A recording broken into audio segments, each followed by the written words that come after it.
of the Town. नमस्कार, म जगदीश खरेल। कार्यक्रम टक अफ द टाउनमा यहाँहरूलाई हार्दिक स्वागत छ। कोरोनाले मुलुक आक्रान्त बनेको छ। दोस्रो लहरको कोरोनाका महामारीका कारण अझ सयौं मानिसको मृत्यु भइरहेको छ। हजारौं मानिसहरू संक्रमित बनेका छन्। एक हिसाबले भयावह अवस्था छ। यो अवस्थामा सावधानी अपनाउनु पर्ने छँदै नै छ। र आजको कार्यक्रममा चाहिँ हामी यो कोरोना महामारीकै बीचमा पनि 28 मे हरेक वर्षको 28 मे को दिन अन्तर्राष्ट्रिय महिनावारी दिवस मनाइने गरिन्छ।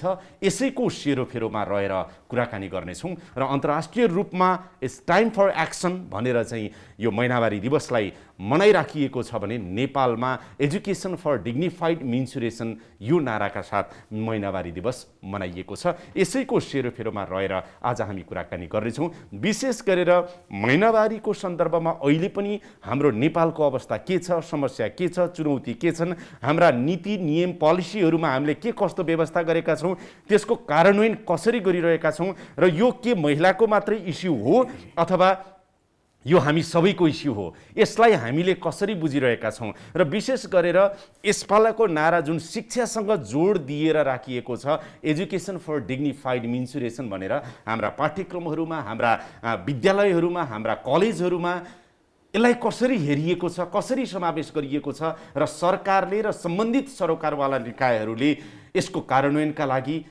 के कस्ता प्रयासहरू गरेका छन् र अब के गर्न जरुरी छ सुरक्षित महिनावारीको सन्दर्भमा, यो विषयमा केन्द्रित रहेर आज चर्चा गर्नेछौँ। मेरो साथमा तीनजना महत्त्वपूर्ण व्यक्तिहरू हुनुहुन्छ। म सबैभन्दा पहिला उहाँहरूलाई परिचय गराउन चाहन्छु। सबैभन्दा पहिला म स्वागत गर्न चाहन्छु राष्ट्रिय योजना आयोगका माननीय सदस्य डाक्टर उषा झालाई, यहाँलाई हार्दिक स्वागत गर्न चाहन्छु। त्यस्तै गरेर अभियन्ता हुनुहुन्छ गुणराज श्रेष्ठ, म यहाँलाई पनि हार्दिक स्वागत गर्न चाहन्छु। त्यस्तै गरेर मितिनीका फाउन्डर प्रेसिडेन्ट हुनुहुन्छ र यो क्षेत्रको अभियन्ता पनि हुनुहुन्छ लक्ष्मी घलान, यहाँलाई पनि म हार्दिक स्वागत गर्न चाहन्छु। तपाईँ पुरुष तर सुरक्षित महिनावारीको सन्दर्भमा तपाईँ अभियान चलाइराख्नु भएको छ है। यसो बाहिरबाट हेर्दाखेरि सरसर्ती हेर्दा सतैमा हेर्दाखेरि त यो महिलाको मात्रै समस्या हो, महिलालाई पो महिनावारी हुन्छ। एउटा पुरुष गुणराज श्रेष्ठ सुरक्षित महिनावारीको अभियान चलाइरहेछ, के हो यो, किन बुझाइदिनुहोस् त पहिला। हजुर, सुरुमा राम्रो प्रश्न गर्नुभयो। वास्तवमा यो महिनावारी भनेपछि हाम्रो धेरैको सोचाइ यो चाहिँ महिलाको मात्रै समस्या हो, यो महिलालाई हुने महिनावारी हो र यो महिलासँग मात्रै सम्बन्धित छ भन्ने कुराहरू अहिलेसम्म हाम्रो बुझाइरहेको छ। त्यसले गर्दाखेरि महिलाहरूमा धेरै किसिमका यसका समस्याहरू छन् र यो समस्याको प्रकार हेर्दाखेरि चाहिँ यो महिलासँग मात्रै सम्बन्धित छैन, यो चाहिँ समग्र मानव समुदायलाई नै समस्या छ र मानव समुदाय भनेपछि महिला र पुरुष बराबर यसको चाहिँ हिस्सेदार हुन आउँछ। जबसम्म यसमा चाहिँ पुरुष पनि यसमा चाहिँ सहभागी हुँदैन, महिनावारीको जुन समस्याहरू छ त्यसलाई समाधान गर्नको लागि पुरुष पनि नलाग्ने भनेदेखि चाहिँ यो पूर्ण रूपमा चाहिँ समाधान नहुने भएको हुनाले पुरुषको पनि यो उति नै दायित्व छ। जस्तो तपाईँले हेर्नुभयो भने घरमा एउटा परिवार छ, घरमा महिलाहरू पनि हुन्छन्, आमाहरू, दिदीबहिनीहरू हुन्छन्, पुरुषहरू, बाबुहरू, दाजुभाइहरू हुन्छन् र यो महिनावारीको जुन समस्या छ घरमा हुने जुन महिलालाई घरको परिवारको सम्पूर्णले यसलाई चाहिँ निराकरण नगर्ने, समाधानपट्टि नलाग्ने भनेदेखि चाहिँ यो महिलाको मात्रै विषय र महिलाहरू अझ बढी यसबाट चाहिँ असर पर्ने भएको हुनाले यो पुरुषको पनि विषय हो। र म यो आज के भन्न चाहन्छु भने यो अन्तर्राष्ट्रिय महिनावारी दिवसको उपलक्ष्यमा यो महिलाको मात्रै विषय होइन, यो पुरुषको पनि बराबर विषय हो। र अहिले हामी यो महिला र पुरुषको मात्रै विषय होइन, यो चाहिँ अल्पसङ्ख्यक यौनिक समुदायको पनि यो विषय हो भन्ने कुरामा हामी सशक्त रूपमा अन्तर्राष्ट्रिय रूपमै हामी क्याम्पेनमा लागेका छौँ। महिला पुरुष मात्रै होइन जगदीश। अब अहिले नेपालको सन्दर्भमा चाहिँ महिनावारीको कुरा गर्दाखेरि चाहिँ हाम्रो समस्या चाहिँ अहिलेको सिचुएसन यो हो र भइरहेको प्रयासहरू चाहिँ यस्तो छन् भनेर भन्नु पर्यो भने तपाईँले के छ? समस्याको मुख्य हेर्नु भनेदेखि यो महिनावारीको कारणले धेरै जसो यो महत्त्वपूर्ण के भनौँ, यो करिब हाम्रो के रिसर्च अनुसन्धानले के देखाएको छ भने करिब 40 किसिमका विभेदहरू छन् नेपालमा। 40 प्रकारले महिलाहरूलाई चाहिँ यसमा असरहरू बढी छ यो मानव अधिकारको विषयमा। किनभने नर्मली तपाईँले हेर्नुभयो भनेदेखि कतिपय कुरा यो महिनावारी हुँदाखेरि चाहिँ खान नहुने कुराहरू छन्, हेर्न नहुने कुरा छन्, हिँड्नु गर्न नहुने कुरा छन्, पूजा गर्न नहुने कुराहरू छन्, कुनै सामाजिक कार्यहरूमा भाग नलिने कुराहरू छन्, शुभ कार्यमा भाग लिन नसक्ने यस्तो खालको रेस्ट्रिक्सनहरू जुन प्रतिबन्धहरू छन् 40 भन्दा बढी प्रकारका नेपालमा छन्। र यसले गर्दाखेरि महिलाहरूलाई एउटा मानवको जुन एउटा मानवले जुन दैनिक क्रियाकलाप गर्ने हो त्यो मानवले गर्ने क्रियाकलापमा यसले प्रतिबन्ध देखिन्छ। त्यस कारणले हामीले झट्टै हेर्दाखेरि महिनावारीको 2-4 दिन छुइछुतो गर्ने हो अथवा रेस्ट्रिक्सन भन्ने कुरा हुन्छ, तर 40 प्रकारका विभेदहरू पुरुषभन्दा महिलालाई चाहिँ यसलाई असर पारिराखेको छ। र एक किसिमको यसलाई चाहिँ अलि समग्र रूपमा हेर्नु भनेदेखि मानव अधिकार जुन महिलाहरूको जुन मानव अधिकार हो, मानव अधिकारमा यसलाई चाहिँ च्यालेन्जको रूपमा रहेको छ। अब एक्सट्रिम नेपालको हेर्ने भनेदेखि छौपडी सुदूरपश्चिम मध्यपश्चिम छौपडीको एक्सट्रिम केसमा छ। त्यो समयमा महिनावारी भएको बेलामा त्यहाँको महिलाहरू त्यहाँको किशोरीहरू आफ्नो घरमा बस्न पाउँदैनन्, बाहिर बस्नुपर्ने हुन्छ। तपाईँले काठमाडौँमा पनि हेर्नुभयो भने काठमाडौँ हेर्नुभयो भनेदेखि पनि विभिन्न ठाउँमा अब त्यो छौपडीको लेभलको त छैन, तर घर घरमा पनि त्यसमा चाहिँ हाम्रो अहिले मैले भने 40 प्रकारका विभेद, सबै 40 नहुन सक्छ। 40 मध्ये कुनै घरमा 10 प्रकारको विभेद होला, कुनै घरमा 15वटा विभेद होला, तर केही न केही विभेद चाहिँ सबै ठाउँमा छ। विभेद अहिले पनि छ, विभेद सबै ठाउँमा छ। र यो नेपालको मात्रै नहुनु, नेपालीहरू तपाईँको अमेरिका र अस्ट्रेलिया जहाँ युरोपमा गएर बसेका छन् भने पनि हामीले त्यही संस्कृति र धर्म लिएर गएका छौँ। र त्यो अमेरिकामा वासिङटन डिसीमा बस्ने नेपालीहरूले महिलाहरूले पनि त्यो केही रेस्ट्रिक्सनहरू जुन प्रतिबन्धहरू त्यहाँ पुगेर पनि असर भोगेर बसिरहेको अवस्था हो।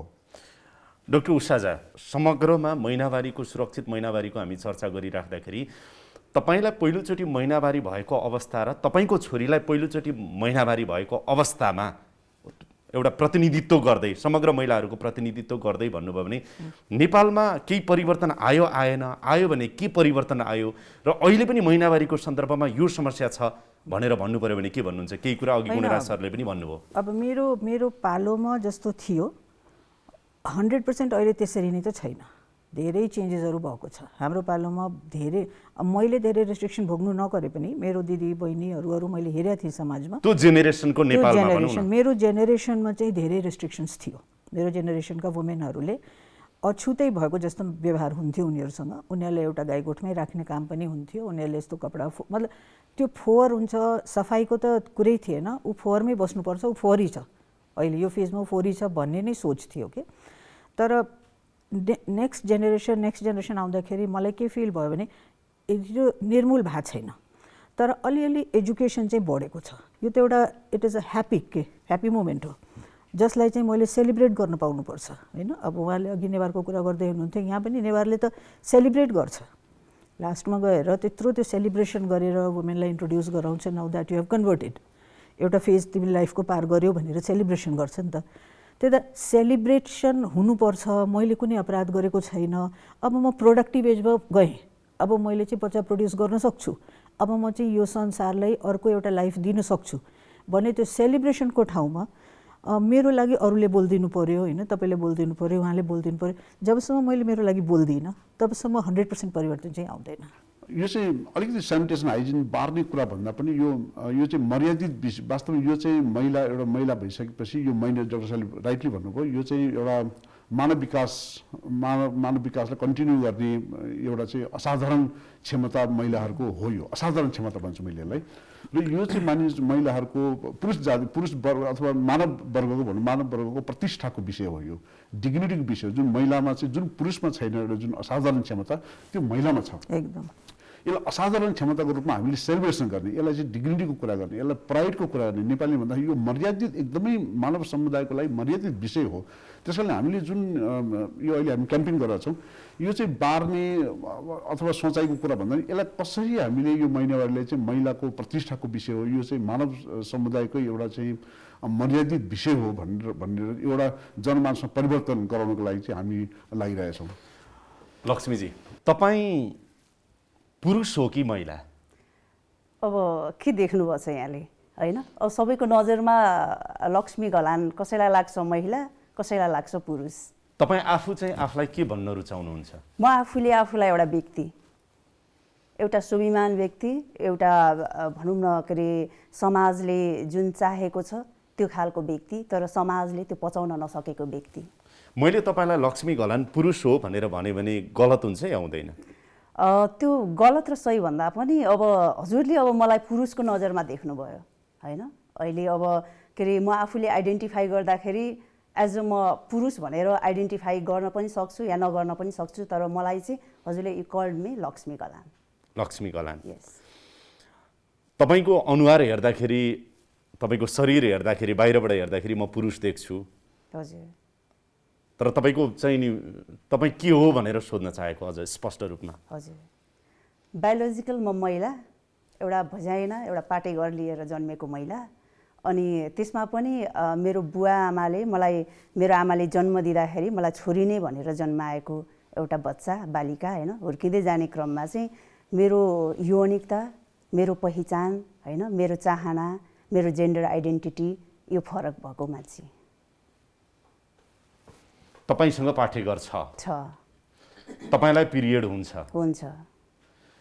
अरू महिलाहरूलाई पिरियड हुनु र तपाईँहरूलाई हुनुमा चाहिँ फरक के हुँदो रहेछ? जस्तो अब सरसर्ती तपाईँको अनुभव सुनाउनु पर्यो भने कसरी सुनाउनुहुन्छ?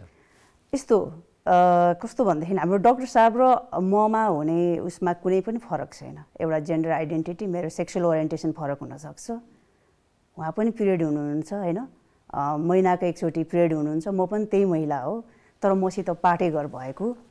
तर म जस्तो व्यक्ति, म जस्तो अब कयौँ साथीहरू हुनुहुन्छ आफूले पुरुष आइडेन्टिफाई गर्नुहुन्छ, तर उहाँसित पनि पाटेघर छ। यहाँ चाहिँ अब हामीहरूले कुरा गरिरहँदाखेरि महिनावारीको कुरा गर्छौँ, अन्तर्राष्ट्रिय यो महिनावारीको हामीले दिवसहरू मनाइरहँदाखेरि होइन, अनि अब हाइजेनिकको कुरा गर्छौँ, हरेक कुराहरूमा गर्दाखेरि चाहिँ यहाँ महिला मात्रै मेन्स्ट्रुएसन हुन्छ भन्ने हाम्रो एउटा नजरअन्दाजी छ। हुन पनि हो, अब के अरे एउटा बायोलोजिकल के अरे भजाइना लिएर र पाटेघर लिएर जन्मिएको महिला मेन्स्ट्रुएसन हुन पनि सक्छ, नहुन पनि सक्छ। कतिले चाहिँ एलजिबिटिआई भित्रको त्यो व्यक्ति जो आफूले ट्रान्सम्यान भनिरहेको हुन्छ, त्यो व्यक्तिलाई चाहिँ के अरे मेन्स्ट्रुएसन हुन्छ र भन्ने खालको एउटा क्वेसन मार्क पनि छ। अनि अब झट्ट हेर्दाखेरि सबैले मलाई एउटा पुरुष जस्तो देख्छ होइन, अनि लक्ष्मीजी तपाईँ पनि मेन्स्ट्रुएसन हुन्छ र भन्ने खालको क्वेसन मलाई पनि थियो। तर हामी किन नहुने, हामी पनि हुन्छौँ। मसित किन भनेदेखि त्यो पाटेघर छ होइन, मसित भजाइना छ, पाटेघर छ, तर मैले पाटेघर रिमुभ गरेको छैन। जब मैले आइडेन्टिफाई म पुरुष हो भनेर गर्छु तब यहाँ मान्छे एकदम चकित हुन्छन्, किन भनेदेखि उसले पुरुष हो भनेर आइडेन्टिफाई गरिरहेको हुन्छ, तर उसित पाटेघर पनि छ भन्छ, तर के अरे मेन्स्ट्रुएसन पनि हुन्छ भनेर उहाँहरूलाई अब त्यो लाग्न पनि स्वाभाविक कुरा हो। तर के छ भनेदेखि सबैले देख्दाखेरि चाहिँ समाजमा जो महिला, जो पुरुष, एउटा महिला र पुरुषको एउटा बाइनेरी छ नि, त्यो चाहिँ हामीले तोड्नुपर्छ। किनभनेदेखि यहाँ मेल र फिमेलको बाइनेरी मात्रै होइन, यहाँ चाहिँ अब नन बाइनेरी जो अब आफूले आफूलाई गे भन्ला, लेस्बियन भन्ला, एज अ के अरे व्यक्ति भन्ला होइन, हो त्यस्तो खालको व्यक्तिहरूको पनि एउटा समूह छ। यसरी बुझौँ त लक्ष्मीजी, लक्ष्मीजीले पुरुष भनेर आइडेन्टिफाई गर्नुभएको छ, तर तपाईँसँग भजाइना छ, तपाईँसँग पाटेघर छ, तपाईँलाई पिरियड हुन्छ होइन त? त्यो जस्तो प्राकृतिक रूपमा जस्तो अब डाक्टर उषा झालाई हुने पिरियड र तपाईँलाई हुने पिरियडमा दुखाइको अथवा सजिलोको अथवा यस्तो हिसाबले त्यस्तो केही अनुभवहरू चाहिँ प्राकृतिक अनुभवहरू चाहिँ त्यस्तो केही छ कि छैन? तपाईँ यस्तो हुन्छ, फरक चाहिँ उहाँले भोग्ने अनुभव फरक, उहाँको भोगाइ फरक हुनसक्छ, मैले भोग्ने भोगाइ फरक हुनसक्छ होइन। अब हजुरहरूले भोग्ने भोगाइ फरक हुनसक्छ, उहाँले कसरी त्यो दुखाइलाई लिइरहनु भएको छ, महसुस गरिरहनु भएको छ, र उहाँले कसरी एक्सप्लेन गर्न सक्नुहुन्छ। जसरी उहाँले आफ्नो छोरीलाई एउटा मैले अब किचनमा पनि जान दिन्छु, एउटा मेरो कोठाभित्रको मन्दिरमा पनि जान दिन्छु भन्नुभयो होइन, तर त्यो परिवेशबाट त म हुर्किनँ, म एउटा तामाङ समुदायलाई बिलोङ गर्ने व्यक्ति, तर त्यहाँ मेरो त कुनै पनि रोकावट थिएन नि होइन। तर त्यो हुँदैमा हाम्रो एलजिबिटिआई भित्रको व्यक्तिहरू मेन्स्ट्रुएसन हुन्छ हुँदैन या हुन्छ भन्ने कुरा होइन, किनभनेदेखि उनीहरू पनि व्यक्ति हो, उनीहरू पनि मानव हो। उनीहरू जसरी एउटा महिला पिरियड हुन्छ त्यसरी ट्रान्सम्यान पनि पाटेघर जोसित छ ऊ चाहिँ एकदम सक्षम छ। जो यो यो यो एउटा खालको मलाई पनि अनौठो लागिरहेछ, पुरुषलाई पनि पिरियड। हजुर हो, त्यही अनुभव। अब जसरी अब मेरो दुखाइ मैले कसलाई गएर मैले सेयर गर्ने होइन, जो म चाहिँ एउटा पुरुष जस्तो देख्छु, म जस्तो साथी कयौँ छन् होइन, जो एउटा म चाहिँ पुरुष हो भनेर भन्छ, उसले बिचरा आफ्नो मेन्स्ट्रुएसन हुँदाखेरि उसले लुकाइरहेको हुन्छन्। ब्राउन के अरे एउटा समुदायबाट पनि बिलोङ गर्नुहुन्छ, एउटा क्षेत्री समुदायबाट बिलोङ गर्नुहुन्छ, एउटा नेवार समुदायबाट गर्नुहुन्छ होइन। नेवार समुदायको समस्या चाहिँ के हो भन्नुहोस् त? ल समस्या के हो अहिले तपाईँहरूको? विशेष गरी समस्या चाहिँ के हो भनेदेखि के अरे आफूले आफूलाई अब सबै समस्याहरू त अब अरूलाई थुपर्ने कुरा हुँदैन होइन, कति समस्याहरू आफ्नै हुन्छ, त्यो समस्या आफूले पनि स्वीकार्न नसकेको समस्याहरू हो कि। जसरी म आफूले पुरुष हो भनेर फिल गरिसकेपछि म मेन्सुरेसन भएर अनि कति दुखाइहरू सहनुपर्छ, कति उ गर्दाखेरि मसित बस्ने पार्टनरलाई, मेरो पार्टनरलाई चाहिँ मैले त्यो सेयर गर्न सकिरहेको हुँदैन कि, त्यो लुकाइरहेको हुन्छ कि। अब हाइजेनिकको कुरा गरिरहन्छौँ नि होइन, तपाईँको पार्टनर भनेको अब के अरे आफ्नो लाइफ पार्टनर होइन, तपाईँको लाइफ पार्टनर हुनुहुन्छ, हुनुहुन्छ होइन, महिला हुनुहुन्छ, हजुर।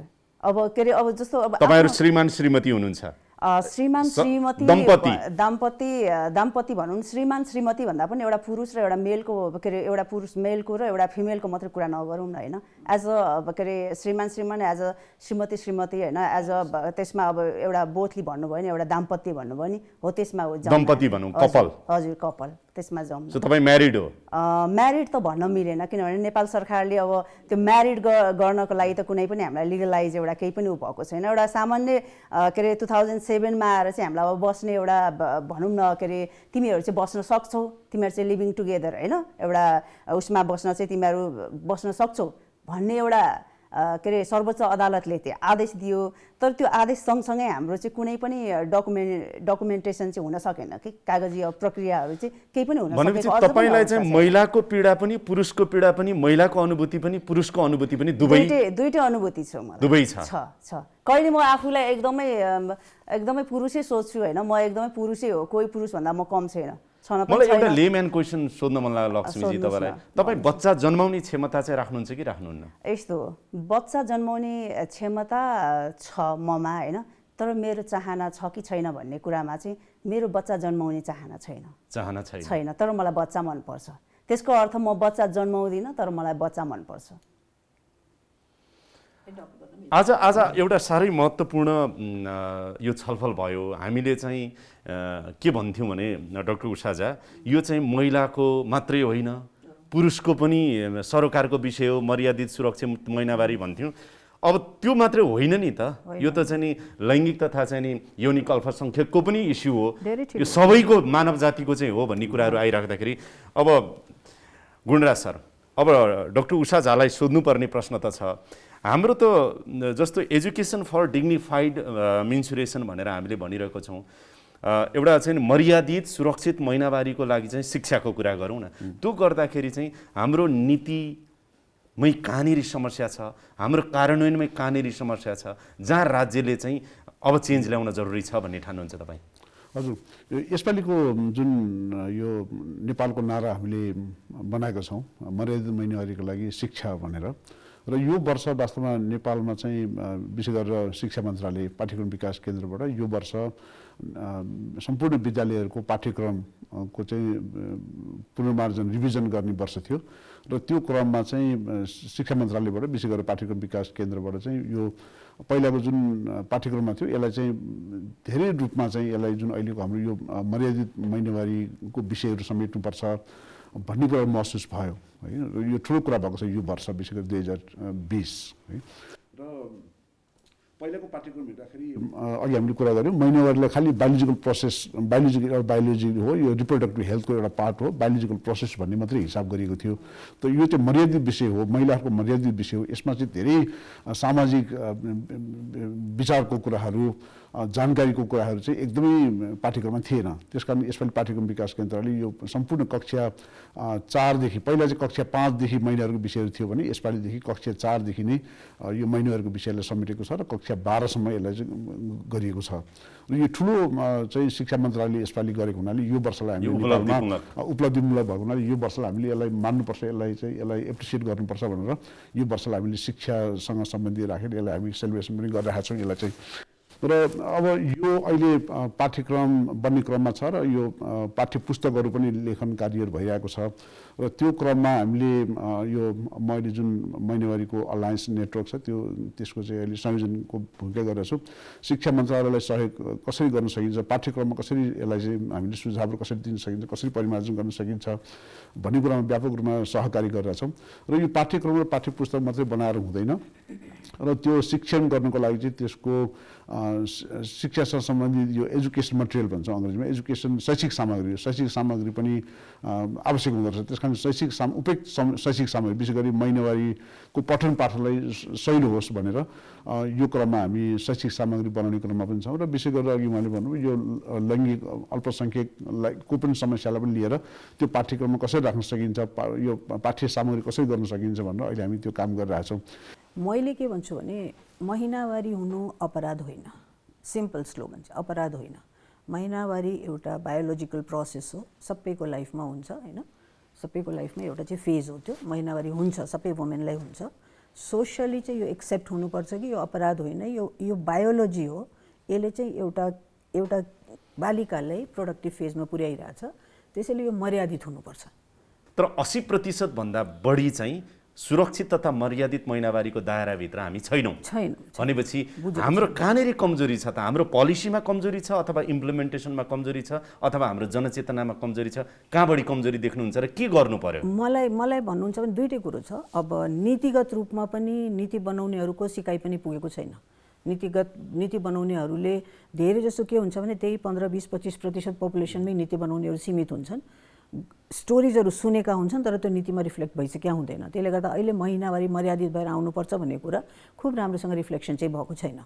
प्याचवर्कहरू चाहिँ भइरहेछ। अब कुराहरू चाहिँ हुन थालेछ, मान्छेहरूले बुझ्न थालेछ। इभन थर्ड जेन्डरको कुराहरू पनि अब बुझ्न थालेछ अहिलेसम्म। अब CBSमा पनि आउन लाग्छ होइन, तपाईँहरूलाई इन्क्लुड पनि गरेको छ। 15औं योजना त तपाईँहरूले बनाउनु भयो। 15औं योजनामा हामीले रिफ्लेक्ट गरेका छौँ। के रिफ्लेक्ट गर्नुभएको छ? यसमा चाहिँ यसलाई अब मर्यादित गर्नुपर्छ। अनि त्यसैले उहाँले अघि भन्नुभयो नि, गोडा सरले भन्नुभयो एजुकेसन सिस्टम, यसलाई चाहिँ हामीले ल्याएका छौँ।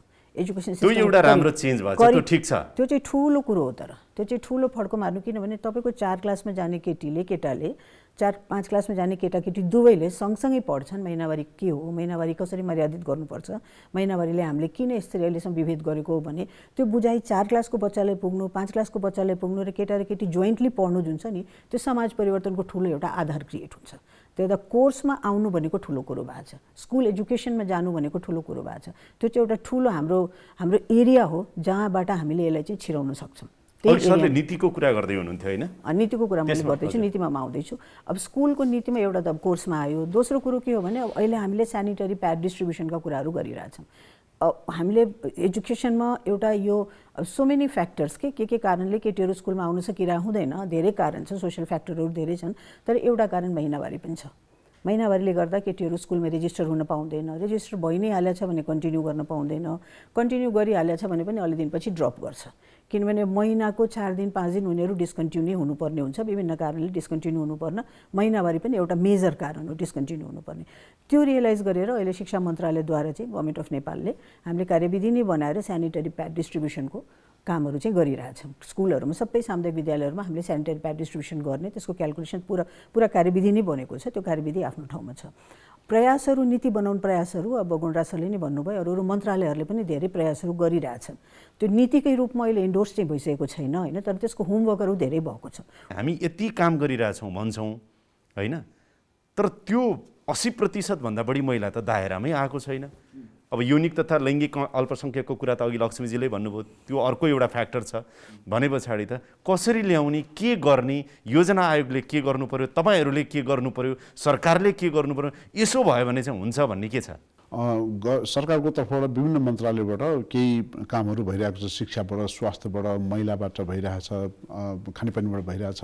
एउटा हामीले अलिकति नछोएको अहिलेसम्म चाहिँ उद्योग वाणिज्य, किनभने यो प्याड बनाउनको लागि चाहिँ यो इन्डस्ट्रीसँग सम्बन्धित भएको हुनाले इन्डस्ट्री मन्त्रालय अहिले समेटेको छैन। इन्डस्ट्री मन्त्रालय पनि यसमा समेट्नुपर्ने देखिएको छ। र नत्र सरकारको तर्फबाट विभिन्न मन्त्रालयबाट विभिन्न केही न केही गतिविधि भइरहेको छ। तर अलिकति हाम्रो महसुस के भइरहेको छ भने हामी अलायन्सको तर्फबाट यसो हेर्दाखेरि चाहिँ त्यो अलिकति कोअर्डिनेटेड रूपमा एकदमै सिनर्जिक इम्प्याक्ट ल्याउनको लागि कोअर्डिनेटेड रूपमा नभएको तर अलिक साइलोमा मन्त्रालयले आफ्नो आफ्नो तरिकाले गरिरहेको।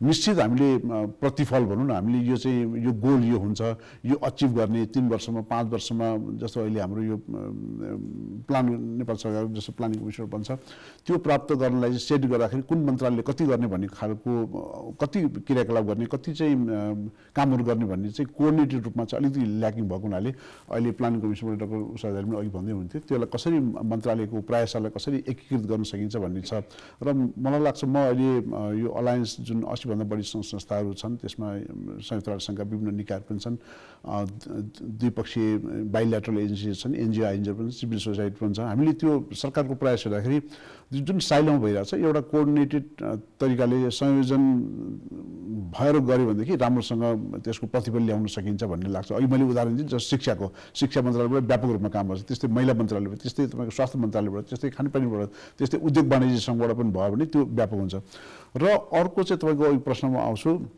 जुन गैर सरकारी सङ्घ संस्थाहरू छन् गैर सरकारी संस्थाहरूले पनि आफ्नो तरिकाले नेपालभरि विभिन्न एकदमै टुक्रा टुक्रा सानसाना कामहरू भइरहेको छ तर त्यसको सिनर्जिक त्यसको ओभरअल अब्जेक्टिभ के ओभरअल प्रतिफल के ल्याउनु खोजेको त्यो चाहिँ राम्रोसँग भइरहेको छैन जस्तो ओभरअल प्रतिफल भनेको डिग्निफाइड मेन्स्ट्रुएसन हो बोर्डो टर्ममा हेर्ने भनेदेखि तर त्यसको अब इन्डिकेटर चाहिँ हामीले सेट अझै गर्नु बाँकी छ डिग्निफाइड मेन्स्ट्रुएसन भनेको के हो हामीले के गर्यो भने चाहिँ डिग्निफाइड मेन्स्ट्रुएसन हुन्छ त त्यो चाहिँ हामीले पनि अझै वर्कआउट गरिरहेको छौँ त्यो चाहिँ मेरो प्रस्ताव के छ भने नेपाल सरकार र हामी अलायन्स जुन नन गभर्मेन्ट गैर सरकारी संस्था छ र नेपाल सरकार मिलेर त्यो डिग्निफाइड मेन्स्ट्रुएसनको चाहिँ इन्डिकेटर के हो विशेष गरी डाक्टर साहब यहाँ हुनुहुन्छ एकदम मलाई खुसी लागेको छ त्यो प्लानिङ कमिसनमा बसेर हामीले त्यसको इन्डिकेटर के हो कसरी सेट गर्न सकिन्छ त्यो इन्डिकेटर सेट गर्न सक्यो भनेदेखि चाहिँ त्यसपछि नेपाल सरकारको सबै मन्त्रालयबाट र गैर सरकारी संस्थाको पनि जुन यति 80 भन्दा बढी संस्थाहरू छन् त्यहाँबाट पनि त्यो इन्डिकेटर प्राप्त गर्नको लागि चाहिँ आफ्नो क्षेत्रबाट काम हुन्छ तपाईले अलायन्स भनिराख्दाखेरि हाम्रो आम दर्शकहरूलाई पनि जानकारी दिउँ यो एमएचएम पार्टनर्स अलायन्स हो हैन त विभिन्न गैर सरकारी संस्थाहरूको एउटा चाहिँ नि नेटवर्क भनौँ न एउटा सशक्त नेटवर्क हो जहाँ चाहिँ तपाईँले अहिले कति भन्नुभयो 80 भन्दा बढी संस्थाहरू चाहिँ छन् municipal hygiene management partners alliance भन्छ होइन यसलाई लक्ष्मीजी तपाईँ चाहिँ मितिनीको फाउन्डर प्रेसिडेन्ट पनि हुनुहुन्छ होइन त अहिले पनि मितिनीमै आबद्ध हुनुहुन्छ अब यस्तो कुराहरूलाई तपाईँहरू त अभियन्ता पनि हो नि त सामाजिक कामहरू गरिराख्नु भएको छ भनेपछि तपाईँहरू सुरक्षित मर्यादित महिनावारीको सन्दर्भमा चाहिँ तपाईँहरू केही काम गरिराख्नु भएको छ कि छैन गर्नुभएको छ भने तपाईँहरूको चुनौतीहरू केही छन् कि अथवा हामीले गरेको एचिभमेन्टहरू यो छन् भनेर संस्थागत रूपमा सेयर गर्नु पर्यो भने चाहिँ के भन्नुहुन्छ पक्कै पनि एकदमै राम्रो यो चाहिँ किन भनेदेखि विशेष गरी हाम्रो चुनौतीहरू भनेको चाहिँ समाजमा है अब राज्यमा बस्नुभएको अब राज्य स्तरको अब हुन्छ नि एउटा नीति निर्माण तहको व्यक्तिहरूसित नै म छु अनि उहाँहरूसित चाहिँ एउटा अब पोलिसीको कुरा आयो अहिले भर्खरै होइन अब पोलिसीमा एउटा कार्ययोजना जुन के अरे पञ्चवर्षीय होइन योजनाहरू बनाउँदाखेरि चाहिँ कति यौनिक तथा लैङ्गिक अल्पसङ्ख्यक व्यक्तिहरू त्यसमा पनि एलजिबिटिआई प्लस अब होइन उहाँहरूलाई पनि अब समावेश गर्न पर्यो एउटा मेन्स्ट्रुएसन हाइजेनिकको कुरा गर्दाखेरि एउटा महिलाको कुरा गरिरहेछौँ हामीले त्यो महिलाभित्र पनि के अरे यौनिक तथा लैङ्गिक अल्पसङ्ख्यक भित्रको एउटा लेजबियन महिला पनि हुनसक्छ बाइसेक्सुअल महिला हुनसक्छ त्यहाँ ट्रान्स म्यान हुनसक्छ जो आफूले आइडेन्टिफाई गर्दाखेरि म्यान हुन्छ तर ऊ बायोलोजिकल जन्मिँदा वुमेन हुन्छ कतिको चाहिँ पार्टे हुनसक्छ या हुन सक्दैन उनीहरूले आफ्नो स्वइच्छाले रिमुभ गरिरहेको हुन्छ त्यसमा पनि अब हामीले कति अथोरिटीहरू लिनुपर्ने हुन्छ यस्ता खालका विभिन्न क्रियाकलाप हुँदाहुँदै पनि कति हामीहरूले चाहिँ अघि भन्नुभयो अवेरनेस एकदमै ल्याकिङ छ होइन अवेरनेसको पार्टमा हेर्ने हो भने 18-20 वर्ष भइसक्यो हामीले गर्न थालेको नेपालमा पहिलोपल्ट अब खुलेर आइसकेपछि यो आफ्नै मुभमेन्टलाई लिएर हिँड्ने दौडानमा मेरो मात्रै यो के अरे म मात्रै दौडेर त हुँदैन जसरी उहाँहरूले जसरी सपोर्ट गर्नुहुन्छ अब मिडियाबाट हजुरहरूले यसरी सपोर्ट गर्नुहुन्छ यी सपोर्टले गर्दाखेरि मेरो पहिचान एक्सपोज गर्ने एउटा मैले मौका पाएको छु हैन यो के अरे एउटा अब हिन्नता छैन अब गर्वका साथ भनिन्छ हिन्नता त मलाई पहिला पनि थिएन किनभने अब 100 जुनीसम्म भन्छ नि जति जुनी लिए पनि मेरो यौनिकताले मलाई केही फरक पारेको छैन मेरो पहिचानले मलाई कुनै हजुरहरूलाई कुनै त्यस्तो अप्ठ्यारो पारेको छैन अप्ठ्यारो पारेको छ भनेदेखि हजुरहरूको आफ्नो सोचाइ हो त्यो म मानिस हुँ म व्यक्ति हुँ किनभने जसले पनि आफूले स्वतन्त्र रूपले बाँच्न पाउने जसको पनि अधिकार छ चाहे त्यो महिला होस् चाहे पुरुष होस् त्यो भित्रको हामी एउटा भिन्न पहिचान यहाँहरूले देख्नु भएको छ भिन्न पहिचान किनभने यौनिकताले भिन्न पार्यो होला जेन्डर आइडेन्टिटीले भिन्न पार्यो होला तर मेरो अधिकार भनेको यहाँहरूको अधिकार खोज्ने मेरो इरादा होइन किनभनेदेखि यहाँहरूकै अधिकारमा चाहिँ म आफ्नो अधिकार लिएर रमाउने मेरो एउटा पहिचान सँगसँगै बाँच्ने अधिकार हो। मलाई सोध्नुहुन्छ भने जति कभर हुनुपर्ने हो त्यति तपाईँहरूको बारेमा कभर भएको छैन, अहिले पनि नीतिमा कभर भएको छैन। जति तपाईँहरूले समावेश गराउनु पर्ने हो त्यति समावेश भएको पनि छैन। त्यो गर्नुपर्छ भन्ने मेरो तपाईँलाई महसुस धारणा भएको छ, महसुस पनि भएको छ र मेरो धारणा पनि छ र मेरो कमिटमेन्ट पनि छ त्यसमा, होइन। अनि अघि गुणराज सरले भन्दै जाँदाखेरि एउटा कुरा जगदीशजी के हुन्छ भने नि कुनै पनि काम गभर्मेन्ट अफ नेपाल अथवा नेपाल सरकारले एक्लै चाहिँ सक्दैन, नीति बनाउँछ, होइन। नीति बनाउनलाई अब म चाहिँ एपेक्स बडीमा छु अहिले, म एपेक्स बडीमा हेल्थ र एजुकेसन हेर्छु र मैले अब नीति बनाउनमा मैले अलिक स्पिडअप चाहिँ गर्छु। नेसनल प्लानिङ कमिसनले के गर्छ भने एपेक्स बडी भएकोले उसको भूमिका चाहिँ समन्वयकारी हुन्छ। अब अहिले त्यही त यसैमा उहाँले अघि गुणराज श्रेष्ठले के जोड्नुभयो भने महिला बालबालिका मन्त्रालय, शिक्षा मन्त्रालय, स्वास्थ्य मन्त्रालय, अब उद्योगै मन्त्रालय होला अथवा जति पनि मन्त्रालय होलान्, अथवा यी सबैको समन्वयकारी अब नेतृत्वदायी पनि अभिभावकीय पनि सबै हिसाबले योजना आयोग त हो नि। त्यसैले मैले राष्ट्रिय योजना आयोगले त्यो सबै अम्ब्रेलाको कोअर्डिनेटिङ बडीको रूपमा नेतृत्व लिन सक्छ सक्दैन? तपाईँको कमिटमेन्ट के हुन सक्छ? होइन, सक्दैन भने त हुँदै होइन, सक्नै पर्छ त्यो त। तर मर्यादित महिनावारीमा मैले अहिलेसम्म के गरेको छैन, खालि 15औं योजनाले बोलेको छ। बाहिर अब तपाईँको कमिटमेन्ट के हो त? सुन्नु न, पहिला मन्त्रालयहरूले गरेको छ, अब मेरो कमिटमेन्ट के छ भने मन्त्रालयहरूबाट गरेको कामहरूलाई एक ठाउँमा ल्याएर कुनै एउटा मन्त्रालयले त लिड मन्त्रालय बनाउनु पर्ने हुन्छ। यसमा चाहिँ फेरि मन्त्रालयले मात्रै गरेर हुँदैन, प्राइभेट सेक्टरले पनि ल्याउनुपर्छ। अघि गुणराज सरले भने जस्तै प्राइभेट सेक्टरले भन्नुपर्ने हुन्छ। एनजिओज आइएनजिओले व्यापक काम गरेको छ, नगरेको होइन, व्यापक काम गरेको छ। परिवर्तन किन आउन लागेको छैन त्यसमा चाहिँ हामीले स्टडी गर्नै पर्ने हुन्छ। के भएको छ र एउटा गाउँमा किन अझ पनि एकजना महिला छाउपडी मान्नै पर्ने भइरहेछ? किन एउटा मधेसमा एउटा महिला चाहिँ एउटा सानो त्यो फोहोरको टुक्रामा गएर बस्नै पर्ने हुन्छ, कपडा धुनलाई एउटा ठाउँ खोज्नै पर्ने हुन्छ भने के कारण छ त, के छ भनेर अलिअलि स्टडी पनि छ, अझ पनि स्टडी गर्नुपर्ने हुन्छ। त्यो स्टडी गरेर त्यसलाई चाहिँ अब उहाँहरूकोमा जस्तो भयो, होइन, किन पेनफुल भइरहेछ उहाँहरूलाई, होइन, आफूले पहिचान डिक्लेयर गर्नमा। मलाई पाठेघर छ भने छ नि, अनि डिक्लेयर गर्नलाई अगाडि बसेको मान्छेले किन एक्सेप्ट, यो अलिकति स्टडिजहरू गरेर र उहाँहरूले जति पनि इभिडेन्सेसहरू कलेक्सन गर्नुभएको छ, 12 बुँदे सहमति, 7 बुँदे सहमति जे छ, त्यसमा विभिन्न मन्त्रालयबाट के आएको छ एकचोटि हामीले टिममा छलफलै गर्ने हो।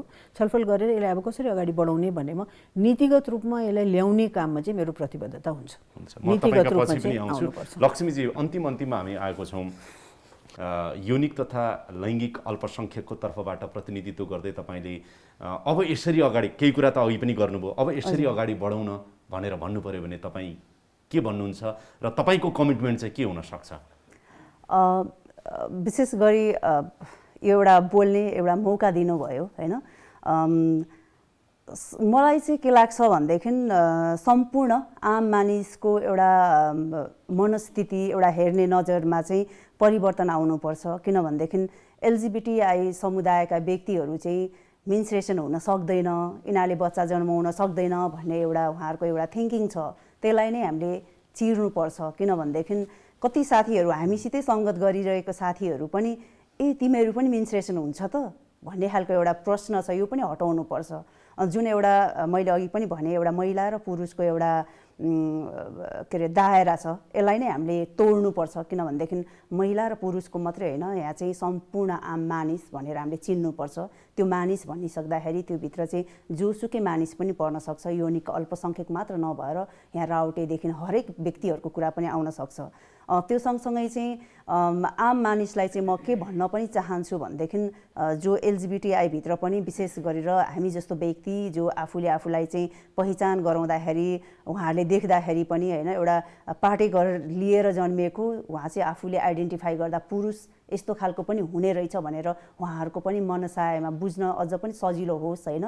अनि उहाँहरूले कहिले पनि स्वाभाविक र सहज रूपमा बुझ्नु पर्यो। जस्तो लक्ष्मीजीलाई अहिले मैले हेर्दा मैले चाहिँ के बुझेँ भने तपाईँले महिलाको शरीर प्राकृतिक रूपमा लिएर जन्मिएको अनुभूति सहितको एउटा पुरुष, हजुर, जुन कुरा चाहिँ समाजले सहज रूपमा लिदियो भने समाजमा बाँच्न रमाउन अरू जस्तै घुलमिल हुन तपाईँहरूलाई अप्ठ्यारो पर्दैन। पहिला सुरु सबैभन्दा ठुलो त परिवार सँगसँगै अब के अरे आफ्नो दिदीभाइ दिदीबहिनी, होइन, अनि उहाँ सँगसँगै चाहिँ आफ्नो समाज साथीभाइ, त्यो सँगसँगै चाहिँ अनि त्यसपछिबाट मात्रै हाम्रो राज्य स्तरको कुरा आउँछ कि। किनभनेदेखि हामी मान्छे हौँ, हामी व्यक्ति हौँ, हजुर, अरूको जत्तिकै हाम्रो पनि अधिकार छ, जिम्मेवारी छ देश, जनता, राष्ट्रप्रति, होइन त? एकदमै। गुणराज सर, अन्तिममा अब अघि पोलिसीको कुरा पनि डाक्टर झाले पनि जोड्नुभयो। फेरि पनि म दोहोऱ्याएर सोध्छु तपाईँलाई, यो वर्षको नारा चाहिँ विशेष अझ स्पेसिफिक रूपमा चाहिँ मर्यादित महिनावारीका लागि शिक्षा भनिरहेको छ। शिक्षामा आएको पाठ्यक्रममै आएको परिवर्तनका कुराहरू त अघि तपाईँले गर्नुभयो, नीति नियममा पनि यस्तो भए हुन्थ्यो भन्ने कुराहरू पनि गर्नुभयो। यो बाहेक जोडिएर भन्दाखेरि चाहिँ यसो गरौँ न है। म त फेरि पनि अघि तपाईँलाई भन्छु 80% त्यो उपलब्धि अझै पनि थप हासिल गर्नको लागि चाहिँ यसरी अगाडि बढौँ हामी सबै भन्ने कुराहरूमा तपाईँको के छ? 80% जस्तो गत वर्ष मैले तपाईँले पटक पटक भन्नुभयो, डाक्टर उषाले भन्नुभयो, गत वर्ष चाहिँ नेपाल सरकारबाट यो मे 28 को कार्यक्रम बनाउँदाखेरि जुन 80% महिलाहरू चाहिँ प्याडको पहुँचदेखि बाहिर छन्, 15-20% मात्रै प्याडको पहुँचमा छन् र यो अर्को 1 वर्षभित्रमा भनेको यो अहिलेको यो आजको मितिसम्ममा चाहिँ 100% महिलाहरूमा चाहिँ प्याडको सहज तरिकाले उपलब्ध गराउन सक्ने योजनाहरू बनाउने भन्ने कुरा भएको थियो। तर यो बिचमा कोभिडले गर्दाखेरि धेरै अप्ठ्यारो भयो। तर नेपाल सरकारको चाहिँ कमिटमेन्ट अन्तिममा थियो र म डाक्टर उषा झालाई म त्यो रिमाइन्ड गर्न पनि चाहन्छु। र यो कोभिडको अलिकति सहज परिस्थिति भइसकेपछि त्यसलाई त्यो चाहिँ पोलिसीकै रूपमा पोलिसीले नै त्यसलाई गाइड नगरिन्जेलसम्म त्यो सम्भव छैन। त्यसलाई कसरी सहज तरिकाले, जस्तो अहिले ठुलो समस्या के छ भने नेपालमा जुन प्याडहरू अहिले धेरै जसो चाहिँ इन्डियाबाट आउने प्याडहरू छ, नेपालमा प्रोडक्सन एकदम कम छ। त्यो प्रोडक्सन हुने क्षमता चाहिँ हाम्रो नेपाली कम्पनीहरू राख्छ, तर त्यसको जुन भ्याटको र कच्चा पदार्थमा 35%सम्म त्यसको भ्याटहरू लगाइन्छ कच्चा पदार्थमा। त्यसले गर्दा इन्डियन प्रडक्ट जुन इन्डियन प्याडहरू हो, इन्डियन प्याडसँग चाहिँ कम्पिट गर्न नसकिरहेको नेपाली उद्योगले। त्यस कारणले मैले भने उद्योग वाणिज्य मन्त्रालयसँग मिलेर त्यसलाई कसरी स्थानीय हाम्रो नेपालकै कम्पनीहरूलाई कसरी त्यसलाई प्रशस्त दिन सकिन्छ, त्यो ट्याक्सलाई कसरी एक्जेम्ट गर्न सकिन्छ कच्चा पदार्थमा चाहिँ एक्जेम्ट गर्न सक्यो भनेदेखि चाहिँ इन्डियन प्रोडक्टसँग कम्पिट गर्न सक्छ। र नेपालमा किनभने अब नेपाल अघि उषा झाले भयो, नेपालमा 20,000 सामुदायिक विद्यालयमा फ्री प्याड डिस्ट्रिब्युसन नेपाल सरकारको कार्यक्रम छ। अब अहिले कोभिडले गर्दाखेरि विद्यालयहरू बन्द भएको हुनाले त्यो खरिद भएको छैन र त्यो अथाह त्यो माग अब नेपालमा त तपाईँको अथाह त्यसको प्याडको माग छ। योजना आयोगले यसरी नेतृत्वदायी भूमिका अथवा समन्वयकारी भूमिका निर्वाह गरोस् है, गरोस् भन्ने त अघि भन्नुभयो तपाईँले। यसरी गरिदियो भने अझ बढी कार्यान्वयन हुनसक्छ भनेर आज भनौँ न डाक्टर उषा झालाई के भन्नुहुन्छ? हजुर, मलाई डाक्टर उषा झाले राम्रो उदाहरण दिनुहुन्थ्यो। जुन मल्टी न्युट्रिसन प्रोग्रामको लागि multi sectoral nutrition action plan चाहिँ विभिन्न मन्त्रालयको चाहिँ एउटा कोअर्डिनेटिङ मेकानिजमहरूमा प्लानिङ कमिसनले चाहिँ यो समन्वयकारी भूमिका गरिराख्नु भन्नुभयो, उहाँले चेयर गरिराख्नु भएको छ।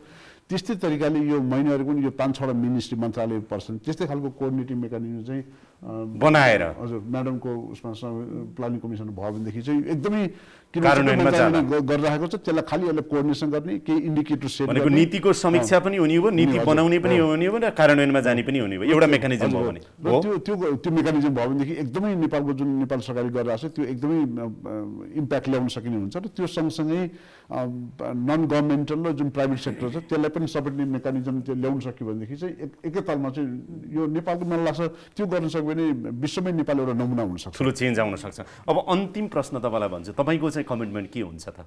अब जुन चाहिँ यसलाई अझै व्यापक बनाउनको लागि व्यक्तिगत अनि संस्थागत एमएचएम पार्टनर्स अलायन्सबाट र गुणराज श्रेष्ठबाट पनि व्यक्तिगत रूपमा तपाईँको कमिटमेन्ट के हो? मेरो व्यक्तिगत भन्दा पनि अलायन्सको तर्फमा म आज के कमिट गर्न चाहन्छु भनेदेखि यो जबसम्म नेपाल सरकारसँग सहकार्य हुँदैन तबसम्म नेपालभरि इम्प्याक्ट ल्याउन सकिँदैन। त्यस कारण नेपाल सरकारसँगै सहकार्य गर्ने र सहकार्य गरेर यसलाई चाहिँ मर्यादित महिनावारीको स्थापना गर्ने, इस्टाब्लिस गर्ने चाहिँ लक्ष्य हो। त्यस कारणले हरदम विभिन्न नेपाल सरकारको विभिन्न अङ्ग निकायहरूसँग सहकार्य गरेर यसलाई चाहिँ हामी मर्यादित विषय बनाउने लक्ष्य छ र त्यसमै लागिरहने म आज प्रतिबद्धता व्यक्त गर्न चाहन्छु। डाक्टर उषा झा, अब त्यो मेकानिजमको नेतृत्व गर्न राष्ट्रिय योजना आयोगलाई अथवा तपाईँलाई अप्ठ्यारो त छैन नि? थप कमिटमेन्ट केही गर्न चाहनुहुन्छ? होइन, मलाई अप्ठ्यारो नै छैन। मेरो कामै पनि त्यही हो। मेरो काम सर्टेनली इस्यु आइसकेपछि त्यसलाई मैले नेतृत्वदायी भूमिका पनि दिन्छु, समन्वय पनि गर्छु। अब आजको डेटमा चाहिँ साँच्चै भन्यो भने हामीलाई संविधानले पनि स्पेस दिएको छ, 15औं योजनाले पनि स्पेस दिएको छ, सबै मन्त्रालयहरू पनि आतुरै हुनुहुन्छ, उहाँहरूको कमिटमेन्टहरू पनि आइरहेछ। अनि त्यसपछि अलायन्स पनि हुनुहुन्छ होइन। यो एउटा फ्रुटफुल ग्राउन्ड हो, फर्टाइल ग्राउन्ड पनि छ होइन। त्यसपछि हामीसँग 3 तहको सरकार छ, स्कोप पनि धेरै किन छ भने 3 तहको सरकारले हामीले राम्ररी बुझाउन सक्यो भने काम कार्यान्वयन हुन पनि सजिलो छ। त्यो त मेरो जिम्मेवारी नै समन्वय गर्ने हो र एपेक्स बडीमा भएकोले मैले सबैलाई राखेर समन्वय गर्ने भनेर प्रक्रिया चाहिँ अब के हुनसक्छ त्यसमा चाहिँ त्यो मैले मेकानिजम बनाउ कुनै न कुनै रूपको मेकानिजम चाहिँ अब सुरक्षित मेकानिजम बन्छ। मर्यादित महिनावारीको सन्दर्भमा बन्छ। बन्छ मेकानिजम चाहिँ बन्छ होइन। आज तपाईँसँग कुरा गरिराख्दाखेरि अब यसपछि वाट नेक्स्ट भन्ने प्रश्न चाहिँ हाम्रो सधैँ हुन्छ तपाईँलाई, के हो त वाट नेक्स्ट? अब के गर्नुहुन्छ? वाट नेक्स्ट भनेको मैले पहिला अहिलेसम्म कसले के कामहरू गर्नुभएको छ त्यो चाहिँ पहिला अध्ययन गर्छु। अध्ययन गरिसकेपछि रिलेटेड मन्त्रालयहरूलाई बोलाएर छलफल गर्छु। छलफल गरिसकेपछि एउटा टिम बनाउँछु। टिम बनाएर अब अगाडि हामी कसरी बढ्नेमा एउटा एक्सन प्लान बनाउँछु। एक्सन प्लान बनाउनुहुन्छ र कार्यान्वयनको लागि सम्बन्धित निकाय, मन्त्रालय अथवा सरकारवालाहरूलाई त्यो चाहिँ मन्त्रालयले बनाउँछ, त्यही त। हामी नीति चाहिँ हामी त्यही त तपाईँले अभिप्रेरित गर्नुहुन्छ कार्यान्वयनका लागि त होइन। भनेको यो कुरा चाहिँ तपाईँलाई 1 महिना लाग्ला, 3 महिना लाग्ला, 6 महिना लाग्ला, 1 वर्ष लाग्ला? 6 महिनासम्ममा चाहिँ डकुमेन्ट तयार चाहिँ हुन्छ। किनभने कार्ययोजना नै सहितको, त्यो मेकानिजम सहितको, त्यो मेकानिजम सहितको कार्ययोजना तयार हुन्छ। त्यो म फलोअप गर्छु डाक्टर उषा झा। स्योर। आज यहाँहरूले उठाएका कुरा र यहाँहरूले गरेका प्रतिबद्धता अघि फेरि भनौँ नीति अनि कार्यान्वयनमा केन्द्रदेखि तलसम्म एकदमै परिवर्तन आओस् र त्यो परिवर्तन हुन्छ भन्ने आशा जागेको छ, जगाउँदै लानुपर्छ। यो समय संवाद अनि अन्तर्क्रियाको लागि फेरि पनि धेरै धेरै धन्यवाद छ। त्यसमा तपाईँहरूको रोल पनि ठुलो हुन्छ। डेफिनेटली तपाईँको पनि धेरै धन्यवाद छ। कमिटमेन्ट तपाईँको पनि चाहिन्छ।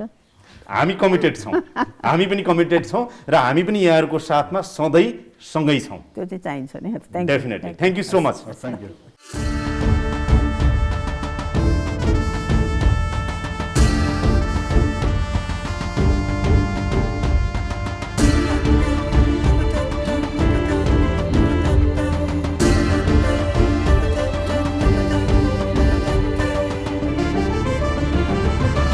Talk of the Town.